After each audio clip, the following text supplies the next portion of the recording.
Imagine, starting a whole city from scratch Yeah. out in the American West. Yeah, not just like finding a good spot by a river. No, like literally building it all. Yeah. Defense, food, government, everything. Well, that's pretty much the story of Captain James Brown. He's the guy who started the settlement that first became Brownsville and then Ogden, Utah. Right. And it's more than just a typical pioneer story, isn't it? Oh, absolutely. Yeah. You've got this figure who combined military leadership, really strong religious conviction, a knack for business, and just sheer toughness. He sounds like he was right in the thick of it, building early Utah. Totally integral. Yeah. And so this deep dive, it's based on the articles and notes you, the listener, sent us. Yeah, our mission here is to pull out the really key insights about him, this Commonwealth builder idea. Exactly. We want to give you a shortcut kind of to understanding who he was and why he mattered so much. Like, how did his faith, his sense of duty, and his business sense all work together in that, really tough environment? That's the core question. So we're going to walk you through his life from North Carolina, the whole Mormon exodus, that incredible Mormon battalion service. And then digging into how he actually founded and, developed early Ogden. It's quite a story. Let's get into it. Where does it start? Okay, so James Brown. He was born way back on September 30th, 1801, in Yadkin, Rowan County, North Carolina. Okay. His parents were devout Baptists. And actually, for the first, 33 years of his life, he was deeply involved with the Baptist Church. Oh, really? Like how? He was a clerk, even did some missionary work for them. And he also got his first taste of civic life then, serving as a constable. Huh. So right from the start, you see that mixed religion and community stuff. Yeah, he wasn't just focused on one thing. Then around 1833, he moved the family. Where to? They went to Illinois, spent about 13 years there. And that's where you really see his entrepreneurial side come out. Farming, yeah, but also running 2 mills. It was sales. Okay, so he's building businesses. Yeah. Still involved civically. Yep. Served as a justice of the peace there, too. So things are going pretty well, it sounds like. What changed? The big turning point. His conversion, him and his family, to the Church of Jesus Christ of Latter-day Saints. Ah, okay. And that timing. That puts them right in the middle of all the conflict brewing in Illinois with the church, right? Exactly. They joined the community in Nauvoo. And, well, like thousands of others, they faced intense persecution. Which led to the Exodus. The forced exodus from Nauvoo in 1846, a really difficult, traumatic displacement. And that really sets the stage for everything that comes next. When you think about that period, moving, changing faiths, facing hostility, it must have built some serious resilience, some leadership skills. Definitely. Skills that were about to be tested. Yeah. Big time. Unintentional training ground, maybe. Sort of, yeah. Preparation for the frontier. And that test wasn't far off. The Saints are basically refugees camped out in Iowa in 46. And the U.S. government comes asking for soldiers. For the Mexican-American War, they wanted 500 men. Seems like a strange request, given how they were being treated. It does, but the church leaders, they encouraged it. Partly patriotism, partly, maybe mostly, because the soldiers' pay would be absolutely vital for funding their own move west. And James Brown answered the call. He did. Enlisted July 16th, 1846, Council Bluffs, Iowa. And interestingly, he wasn't just a regular soldier. He was made captain of Company C. Captain right away. Yep. And his sons, Jesse and Alexander, they enlisted too, as privates, right there in his company. Wow. A family affair. Even his wife, Mary McRee Brown, and her son traveled with them for part of the way. Mary was doing laundry for the soldiers. So the battalion starts its march, which is famous for being incredibly difficult, right? Oh, brutal. One of the longest infantry marches ever. Sickness, lack of supplies, terrible terrain. And Brown's story takes a specific detour here, doesn't it, in Santa Fe? That's right. This is key. A significant number of the soldiers were just too sick or worn out to make the final push to California. So they formed a detachment. Exactly, a sick detachment. And Captain James Brown was put in command. How many people were we talking about? It wasn't small. Around 275 soldiers, plus women and children who were accompanying them. Okay, so what happened to them? They were ordered to head to Pueblo, which is in modern-day Colorado, to set up winter quarters for 1846-47. And wasn't just them, right? Didn't another group join them? Yes, complicating things further. A group of Latter-day Saint converts from Mississippi, who were also heading west, met up with them there. So Brown is suddenly responsible for this combined group.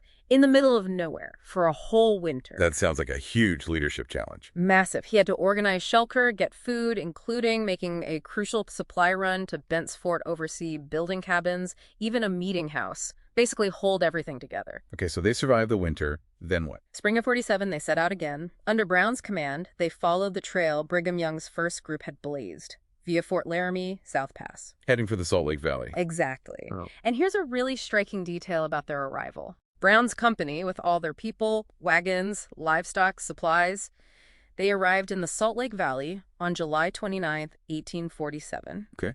That was only 5 days after Brigham Young's vanguard group got there. 5 days? Wow. That's practically right on their heels. It's incredible timing. Think about it.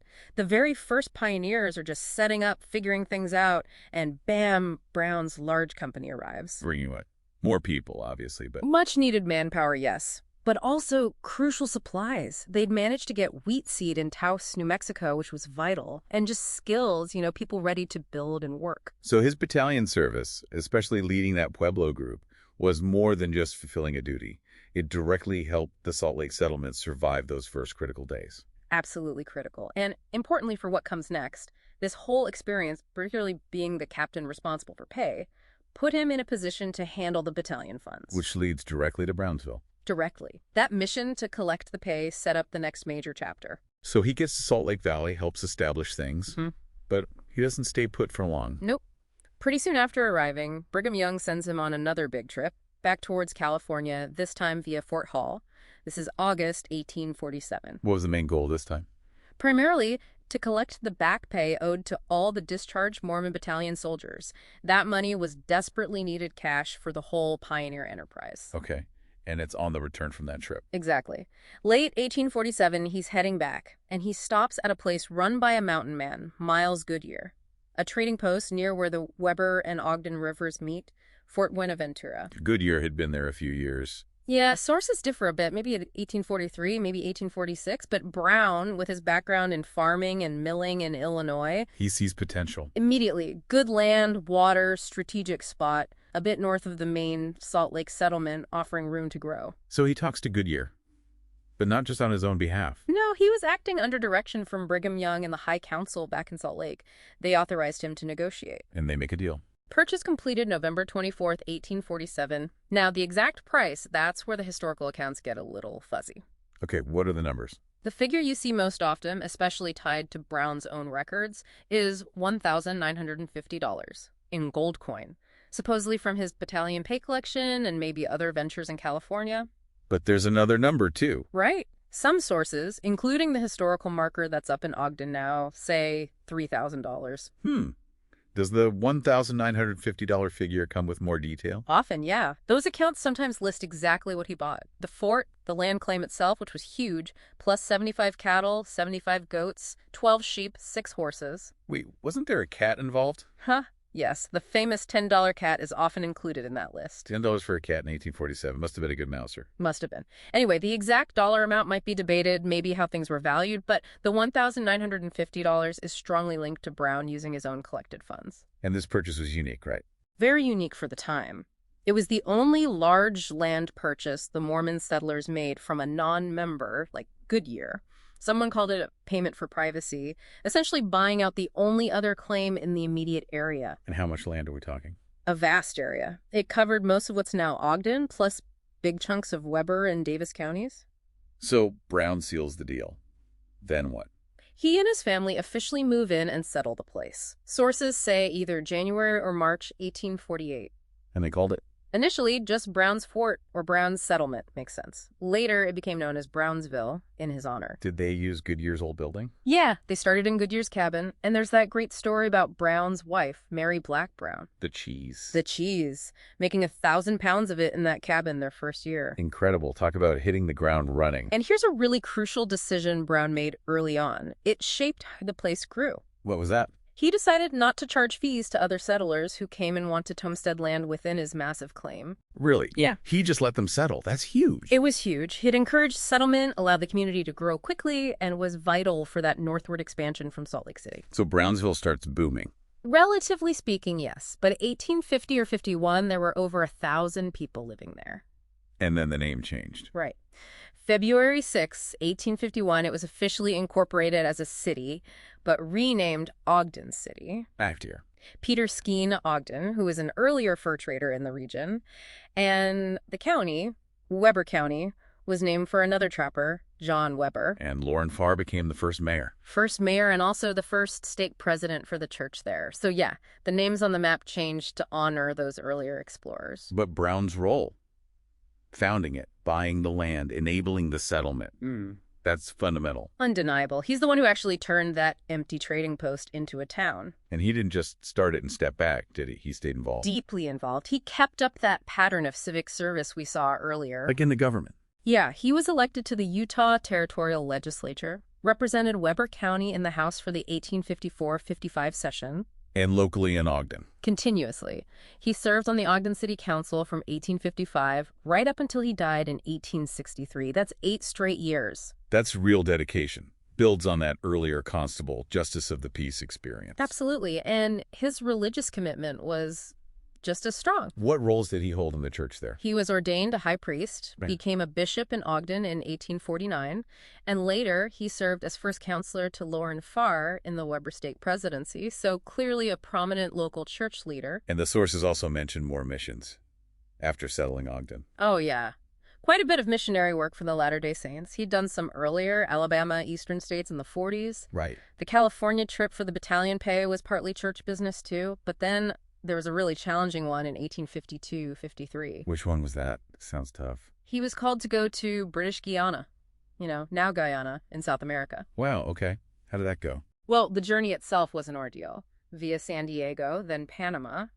And in Panama, he caught yellow fever. Oh, no. Did He he? survived it, which was remarkable for the time. But then he couldn't get passage from Panama to British Guiana. So mission aborted. Not quite. He rerouted, went to Jamaica, then eventually made his way to New York in 1853, and ended up completing his mission service back in the eastern states. Just getting through that journey sounds like a major feat. Incredible resilience. And then, overlapping with that, from 52 to 54, he also served as an emigration agent for the church, What did that involve? helping groups of new immigrants make the journey west, which was absolutely vital work for growing Utah's population. He even personally led one company overland from Missouri in June 1854. These weren't casual trips. Real sacrifice involved. Definitely shows his level of dedication. It wasn't just about Ogden. It was the bigger picture, too. And back in Ogden, leading a community wasn't just about meetings and missions, right? There were immediate dangers. Frontier life, absolutely. Like threats from nature. Flooding was a big one. The rivers there. Yeah, the Weber River especially. In the spring of 1850, it flooded badly, really threatened the original fort location. And what did Brown do? Showed that practical leadership again. He organized everybody, and they physically moved the settlement, cabins and all. Moved the whole fort. Yep, about a quarter-mile southeast onto higher ground, near where 29th Street is now. Decisive action. And then there were the human challenges. Relations with Native Americans. Right. Generally, the sources say relations with the local Shoshone bands were mostly peaceful. Settlers apparently helped care for them, sometimes in winter, to avoid conflict over scarce resources. Not always peaceful. No. There was a really serious, tragic incident, the Cherokee incident, September 1850. What happened there? A settler named Urban Stewart, living north of Brown's Fort, shot and killed Chief Cherokee. Why? Accounts vary. Stewart claimed Cherokee was stealing corn. Other evidence suggests the chief might have just been trying to get his own horses out of Stewart's unfenced cornfield. A terrible misunderstanding, or maybe something worse. That must have had immediate consequences. Devastating ones. Cherokee's band retaliated, burned Stewart's place, killed another man, a Mr. Campbell. Fear just swept through the settlements. So, defenses went up, militia called in. Exactly. Militia came up from Salt Lake. The Shoshone band eventually retreated north, while the sources mention others, like Lauren Farr, having specific roles in the response. Brown, as the founder and leader of the main settlement. He would have been right in the center of it, coordinating defense, managing the panic, trying to restore some kind of stability. It really highlights how precarious life was. So looking at this period, Brown's leadership was truly multifaceted. Civic, religious, crisis management with the flood, navigating these incredibly tense frontier relations. He wasn't just the guy who signed the deed. He was on the ground, making the tough calls day to day, essential for survival. That versatility seems key. Absolutely. And that extended to the economy, too, making Ogden actually work as a place to live. He had that industrious trait from Illinois. Definitely. He and his sons, they were pioneers in actually cultivating the land in Weber County. Planting crops right away. Planted 5 acres in 1848. Used seeds Brown himself had brought back from California. What did they grow? Wheat, corn, vegetables. And that first harvest, 100 bushels of wheat, 75 of corn, was incredibly important. Food was scarce. It fed Brownsville and even helped out Salt Lake. And water was key, obviously. They pioneered irrigation there, too, built a dam. You had to manage water to farm successfully. And the livestock he bought from Goodyear. The cattle. Those 75 cows became the foundation of a local dairy. Which brings us back to Mary Black Brown and the cheese. Exactly. That 1,000 pounds of cheese. Credited as the first cheese made in Utah, dairy was vital protein, fat, real staples. And as the main landowner initially, how did he handle that economically? Well, we mentioned he didn't charge for those initial homestead plots, which spurred settlement. But later on, yeah, he did sell parcels of land, like 20 acres for $5 an acre in 1859. Different prices for plowed versus unplowed land. It helped finance things and allowed for more organized growth. Did he invest in infrastructure too? Yeah, like those toll bridges he built in 49 over the Weber and Ogden rivers. Even though they washed away sometimes. Yes, the rivers had other ideas. They had to use ferries for a while. But he also built things like a big fence from black willow in 55, a cabin for a herd house, practical stuff. And his milling experience, did he get back into that? He did. He built a ditch, used a water wheel, and set up a molasses mill in Ogden. Molasses? Yeah, sorghum molasses was a really important local sweetener back then. So another key local industry. While Loren Farr built the first grist and sawmills, Brown was definitely active in milling too. Okay, so if you put all that together, the farming, dairy, land sales, bridges, mill, it shows he wasn't just, letting things happen. He was actively building the economic engine for the settlement, hands-on, using his own capital from the battalion pay and other ventures to get things started. He was investing in the community's success. A working leader, for sure. The sources also mention his family life, which followed the common practice in Utah then. Yes, Captain Brown practiced plural marriage. The records indicate he had 13 wives over time and 28 children. That's a large family. And in that pioneer context, a large family network was also a source of, essential support and labor for farming and building. Do the sources name specific family members?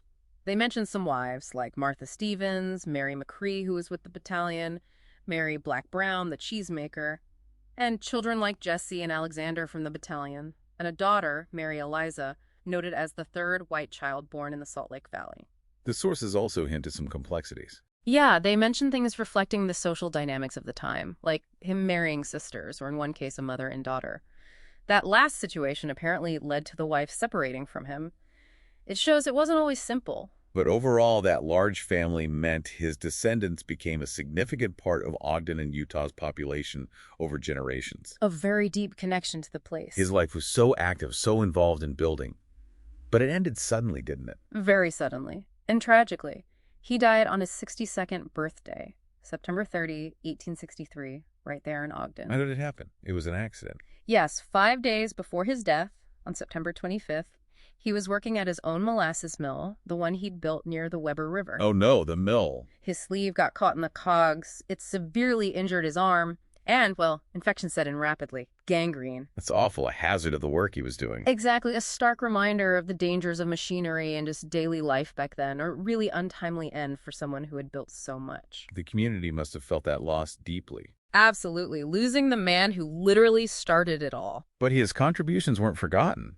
How was he remembered? Well, the most immediate way was naming the settlement Brownsville, initially. Even though it changed to Ogden later. Right. But the whole county, Weber County, the area he secured with that Goodyear purchase, that name remains. And there's a physical marker, too. In Ogden? Yes. UPTLA marker, #112, put up in 1947 by the Utah Pioneer Trails and Landmarks Association, his descendants, local citizens. It's a stone monument, lists his accomplishments. Battalion, buying the fort, it mentions the $3,000 price there, colonization work. And that specific monument got some unexpected attention later. Yeah, that's a really interesting footnote. In 1974, the famous photographer Lee Friedlander, Oh, wow. he photographed that Captain James Brown monument as part of a big project he did called the American Monument. So a photo of the Ogden Monument is in a major photography series. Yep. The print is even in the Smithsonian American Art Museum now. So this local tribute became part of a national conversation about how America remembers its history through monuments. That adds another whole layer to his legacy. It does. Shows remembrance happens in different ways. So let's try to sum up his impact. Captain James Brown's role in Ogden in Utah history. You really can't overstate it for Ogden. He is the one who took Goodyear's isolated trading post and turned it into a functioning, growing community. That initial purchase and settlement was the catalyst. And he wore so many hats. Military leader, directly helping the first pioneers arrive. Pioneer founder, making that key land deal and opening it up. Civic leader, setting up government structures.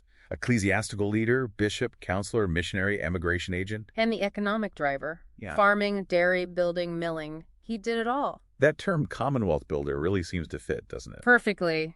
He wasn't distant. He was involved in every aspect needed to make that community work. Defense, food, rules, religion, economy.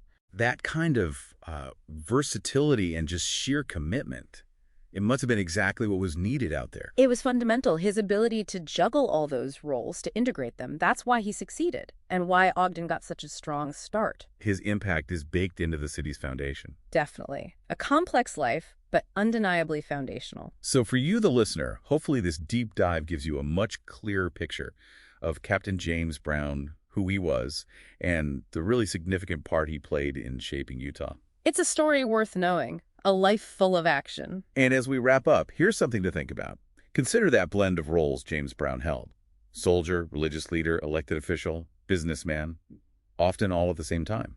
What does that combination tell you about what leadership meant and what community building required in that pioneering era? And maybe think about how that compares to how communities are led and built today. It certainly raises an interesting question.